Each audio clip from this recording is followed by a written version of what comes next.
بسم اللہ الرحمن الرحیم۔ رمضان کی اہمیت و خصوصیت کے متعلق آپ صلی اللہ علیہ وسلم کا خطبہ۔ آپ صلی اللہ علیہ وسلم نے شعبان کے آخری دنوں میں صحابہ کرام رضی اللہ عنہم کو جمع فرما کر ایک جامع خطبہ ارشاد فرمایا، جس میں رمضان المبارک کی اہمیت، افادیت، خصوصیت اور امتیازی حیثیت کا دل آویز تذکرہ فرمایا۔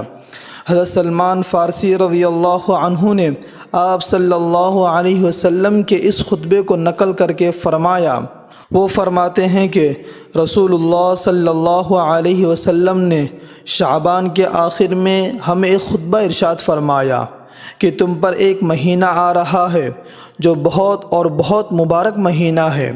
اس میں ایک رات ایسی ہے جو 1000 مہینوں سے بڑھ کر ہے۔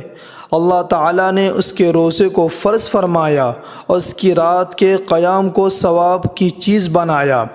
جو شخص اس مہینے میں کوئی نیکی کر کے اللہ کا قرب حاصل کرے گا، ایسا ہے جیسے کہ غیر رمضان میں فرض کو ادا کیا، اور جو شخص اس مہینے میں کسی فرض کو ادا کرے گا، وہ ایسا ہے جیسے غیر رمضان میں 70 فرائض ادا کرے۔ یہ مہینہ صبر کا ہے اور صبر کا بدلہ جنت ہے۔ یہ مہینہ لوگوں کے ساتھ غمخواری کرنے کا ہے۔ اس مہینے میں مومن کا رزق بڑھا دیا جاتا ہے۔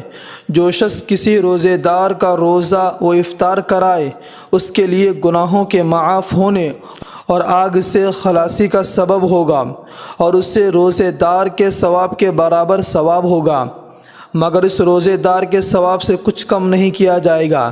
صحابہ کرام رضی اللہ عنہم نے عرض کیا، یا رسول اللہ، ہم میں سے ہر شخص تو اتنی طاقت نہیں رکھتا کہ روزے دار کو افطار کرائے۔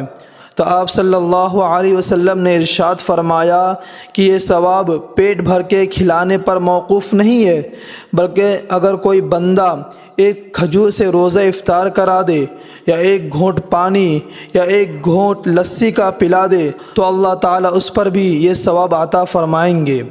یہ ایسا مہینہ ہے کہ اس کا اول حصہ اللہ کی رحمت ہے، درمیانی حصہ مغفرت ہے، اور آخری حصہ جہنم کی آگ سے آزادی کا ہے۔